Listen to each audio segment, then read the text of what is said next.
Graça e paz, irmãos. Saúdo a todos com a paz do Senhor e te convido a dar sequência ao estudo indutivo do Evangelho segundo Mateus.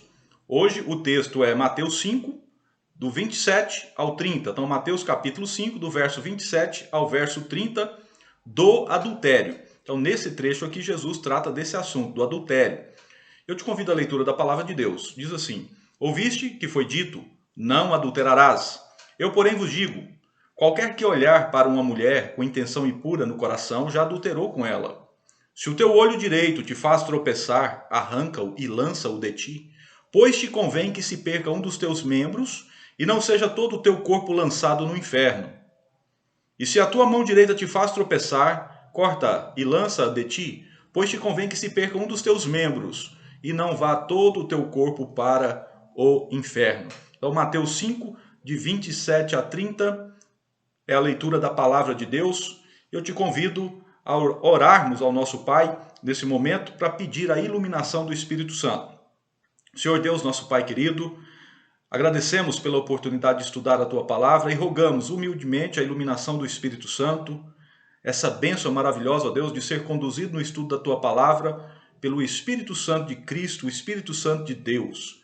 Pedimos perdão dos nossos pecados e rogamos a Ti, ó Deus, essa condução. Nos ajude a perceber os ensinamentos da Tua palavra e colocar em prática na nossa vida diária, de forma obediente ao Senhor, com o intuito, ó Deus, de ter uma vida que agrada ao Senhor, uma vida que é direcionada para o louvor da Tua glória. É a oração que fazemos em nome de Jesus Cristo. Amém.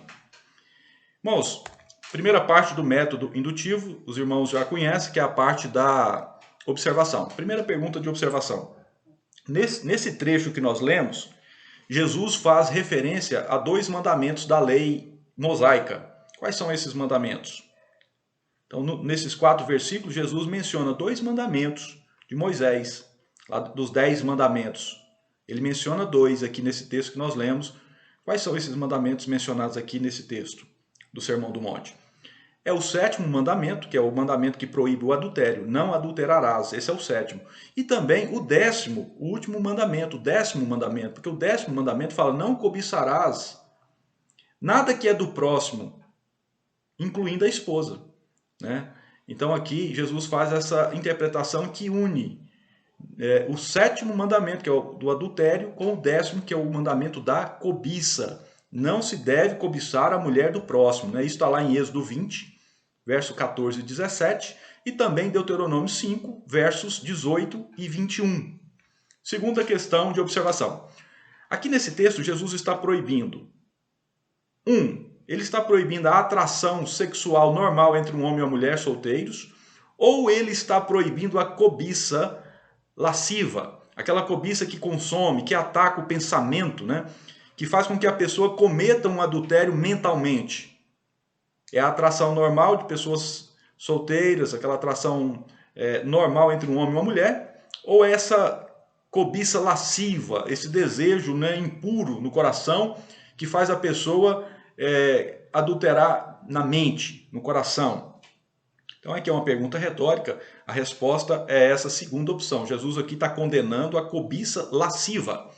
Terceiro ponto, qual a diferença entre adultério e fornicação? Adultério e fornicação são a mesma coisa? Tem diferença, né? O texto, aqui Jesus fala do adultério, né? Ele começa falando, ouviste que foi dito, não adulterarás, ou seja, esse é o 7º mandamento. E qual é a diferença, então, de adultério com fornicação? Né? Então, a resposta é o seguinte, o adultério é um pecado sexual cometido por pessoas casadas, ou pelo menos por uma pessoa casada. Então, um pecado sexual que fere o casamento, viola a família. E a fornicação é um pecado sexual cometido por pessoas solteiras. Então, pessoas solteiras, quando têm relação sexual, cometem fornicação, não adultério. O adultério é um pecado que fere o dever de lealdade, né, derivado do casamento, viola a família. E a fornicação é um pecado contra o corpo da pessoa, que na verdade pertence a Deus. Outra questão de observação, quais são as 2 partes do corpo humano utilizadas nas ilustrações dos versos 29 e 30. Então, se você observar os versos 29 e 30 que nós lemos, Jesus menciona duas partes do corpo humano, nessas ilustrações do ensino dele. Quais são essas duas partes do corpo humano mencionadas aqui nesses versos 29 e 30? Lembrando que são só algumas observações que vão nos ajudar a interpretar, a chegar ao significado dessa mensagem. Então, essas duas partes é o olho direito e a mão direita, né? Então, no verso 29, ele fala do olho direito. Se o teu olho direito te faz tropeçar, arranca-o. E no verso 30, se a tua mão direita te faz tropeçar, corta. Então, o olho direito e a mão direita. Aquele teólogo conhecido, né, o D.A. Carson, ele escreveu que o olho foi mencionado aqui porque foi o olho que cobiçou a mulher casada, né? E a mão direita foi mencionada porque a cobiça é um tipo de roubo. Então, é uma menção, sim, o uso da mão para cometer o pecado, né? É como se fosse, em outras palavras, o olho é o meio pelo qual a tentação surge e a mão é o instrumento de realização desse pecado. Então, é uma figura de linguagem aqui que usa o olho direito e a mão direita. E por último, nesse bloco das observações, há alguma justificativa para o adultério, como o amor? Observando esse texto que nós lemos, tem alguma justificativa para se adulterar? Por exemplo, o amor. Ele seria um elemento para legitimar o adultério? Então, uma pessoa cometeu um adultério. Pessoa casada, né, teve relação sexual, cometeu adultério. Mas ela pode usar como justificativa que ela fez isso porque ela ama aquela outra pessoa. Então, o amor pode ser utilizado nesse sentido, como legitimador do adultério. Nesse texto que nós lemos aqui, alguém pode falar assim, mas Deus não é amor, né? Como se o amor fosse uma forma de justificar essa atitude pecaminosa? Né? Não, né? A resposta é que não.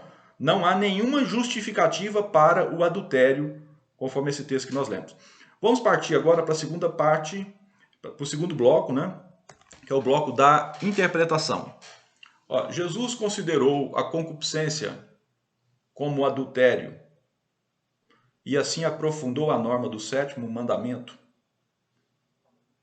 Então, quando Jesus interpreta o sétimo mandamento com o 10º mandamento, quando ele traz a intenção impura no coração, que é a palavra que ele usa, ou seja, a concupiscência, essa intenção impura, traz e coloca no mesmo nível, na mesma categoria do adultério, ele está aprofundando essa norma do sétimo mandamento. Ele está trazendo uma interpretação mais exigente. Né? O que os irmãos respondem a essa pergunta, né? Então, Jesus aprofundou a norma do sétimo mandamento ao colocar a intenção impura como causa do pecado. Ou seja, mesmo uma pessoa que não cometeu adultério materialmente, sexualmente, no sentido material, mas no pensamento cometeu, isso para Deus é o mesmo pecado? Então, a resposta é sim. Então, Jesus, sim, ele trouxe um aprofundamento dessa norma. Aumentou a exigência, né? A interpretação de Jesus, que é a interpretação de Deus, a interpretação correta, ela envolve o pensamento, a intenção impura. Então, o critério de Deus com relação ao adultério envolve o ato exterior, mas também o ato interior, aquilo que acontece no coração, na mente. Tá? Outra pergunta de interpretação. Jesus ressalta a pureza para a qual o sétimo mandamento aponta. Então aqui Jesus está ensinando nesse sentido que há uma pureza que Deus exige das pessoas e o sétimo mandamento já apontava nesse sentido. E Jesus vem trazendo esse ensino para deixar isso claro, que sempre Deus considerou assim, sempre Deus avaliou o ato externo e o coração com relação ao adultério. Que Deus sempre considerou a cobiça em relação também à mulher do próximo, como forma de adultério? Sim, então a resposta é positiva. Foi isso que Jesus fez, ele ressaltou a pureza que Deus exige. que o sétimo mandamento exige, o dever do sétimo mandamento está relacionado com a pureza, que envolve os pensamentos. Terceira questão de interpretação. Jesus não falou do olho e da mão da forma literal, pois mesmo sem ele seria possível cometer o adultério aqui condenado. Então será que Jesus está falando, arranca o teu olho, arranca a tua mão, corta a tua mão, se eles te fazem pecar, porque é melhor ficar sem o olho direito e a mão direita do que ir para o inferno? É no sentido literal? Será que Jesus está falando para fazer isso mesmo? Pode parecer assim para nós fácil responder, não, Jesus não está falando de forma literal, mas na história da igreja algumas pessoas já levaram este ensino ao pé da letra. Teve pessoas, teólogos, no início da história da igreja, teve pelo menos um que eu sei, que se castrou para evitar a tentação sexual. Mas não é nesse sentido que Jesus está falando, não é no sentido literal. Por quê? Porque uma pessoa, mesmo perdendo um olho, ela pode cobiçar a mulher do próximo. Mesmo se ela cortar uma mão, isso não vai, evitar que a pessoa cometa o pecado sexual aqui condenado. Seguindo, podemos dizer que a mensagem de Jesus, aqui eu chamo a atenção dos irmãos, é um ponto muito importante, é o resumo da interpretação desse texto. Podemos dizer que a mensagem de Jesus é que devemos lidar com o pecado de forma radical, que não devemos acariciar o pecado, flertar com ele, nem fazer concessões, que temos que odiar o pecado, esmagá-lo e extirpá-lo. É isso que Jesus está ensinando aqui, quando ele fala de arrancar o olho, cortar a mão direita. Ensinando assim, o pecado tem que ser tratado de forma radical. Não acaricie o pecado, não fique brincando, flertando, fazendo concessões. Leve a sério o pecado, porque o pecado pode levar uma pessoa para o inferno. E aí Jesus usa as duas ilustrações da mão, do olho, para ensinar isso. É nesse sentido?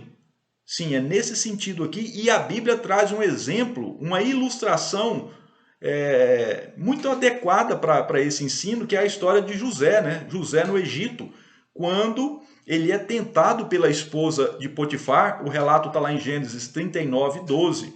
Então, a atitude de José ilustra o que Jesus está falando aqui, desse tratamento radical contra o pecado. O pecado não pode ser acariciado, flertado, brincar com ele. O que a palavra de Deus fala sobre a história de José? Gênesis 39, 12. Está escrito assim, Então ela o pegou pelas vestes e lhe disse, deita-te comigo. Ó a atitude, ó a reação radical de José. Ele, porém, deixando as vestes nas mãos dela, saiu fugindo para fora. Então, esse saiu fugindo para fora é a atitude radical que Jesus está falando aqui. O pecado tem que ser tratado assim. É dessa forma. Então, o ensino aqui é esse. Tem que ser levado a sério, porque o pecado, ele leva uma pessoa para o inferno. Não pode brincar com o pecado. Em outras palavras, Jesus exige uma autonegação, uma cirurgia espiritual. Quando ele fala arranca o olho, arranca a mão, corta a mão, Ele está falando que uma vida limitada, mas moralmente sadia, é melhor do que uma vida ampla, mas moralmente depravada. Por quê? Porque esse caminho amplo, mas depravado, leva a pessoa para o inferno. Então é isso que Jesus está ensinando aqui nesse texto, quando ele fala do adultério. Agora, irmãos, nós podemos partir para o bloco final, que é o bloco da aplicação. Nós já observamos, interpretamos e agora podemos aplicar. O que esse ensino nos ensina hoje? Como nós podemos colocar em prática o ensinamento desse texto? Então tem algumas questões aqui que nós podemos meditar. Como podemos manter a pureza numa sociedade que minimiza o adultério e alimenta a luxúria, que apela para o sexo em quase tudo, como na internet, na literatura, no cinema, na música? Como que nós podemos viver numa sociedade assim, sexualizada? Podemos dizer que certos livros, certos lugares, certas atividades, certas pessoas são causas de tentação ao pecado e por isso devem ser afastadas a qualquer custo? É isso que Jesus está nos ensinando? Se a gente perceber que certas coisas estão nos tentando a pecar, nós temos que agir de forma radical, não com violência, mas no sentido assim, como José, de sair correndo, de nos afastar, de não brincar, não abrir concessões, conceder oportunidades para o pecado, né? Quando ele fala arranca o olho, corta a mão, é nesse sentido, né? É isso que significa perder um olho, uma mão, para quê? Para não ir para o inferno, tá? E aí ele fala, é melhor perder uma parte do corpo do que todo o corpo ser lançado no inferno. É o ensino de Jesus sobre esse tratamento sério que nós temos que ministrar contra o pecado. Então, nós temos que identificar certos livros, lugares, atividades, momentos, ocasiões, até pessoas que estão nos tentando e evitar essas pessoas, né? Evitar essas situações de risco de pecado. Outro ponto, nossa sociedade tem uma atitude condescendente em relação ao pecado. Por quê? Porque o pecado ele é visto mais como doença ou como uma anormalidade. E muitos falam, isso precisa não é de arrependimento, precisa de tratamento, não precisa de condenação, né? Precisa de remédio, de algum tratamento. E alguns chegam a dizer, se esse pecado for condenado, se as pessoas não aceitarem essa atitude do outro, isso pode até gerar um dano psicológico nessa pessoa. Então, isso é o que muitas vezes a gente ouve no mundo, né, na sociedade na qual vivemos. O pecado é uma doença, é uma anormalidade. E aí a igreja vem falando, a pessoa que peca, ela precisa reconhecer que é pecadora, ela precisa se arrepender. Então, esse discurso da igreja, ele vai contra essa ideia de que pecado é doença, é algo anormal, né? Você concorda com essa afirmação? Com essa afirmação de que o mundo trata o pecado como doença, enquanto a Bíblia trata o pecado como algo que precisa ser arrependido, uma ofensa a Deus, algo que tem que ser tratado de forma radical, a pessoa tem que se arrepender porque o pecado ofende a Deus.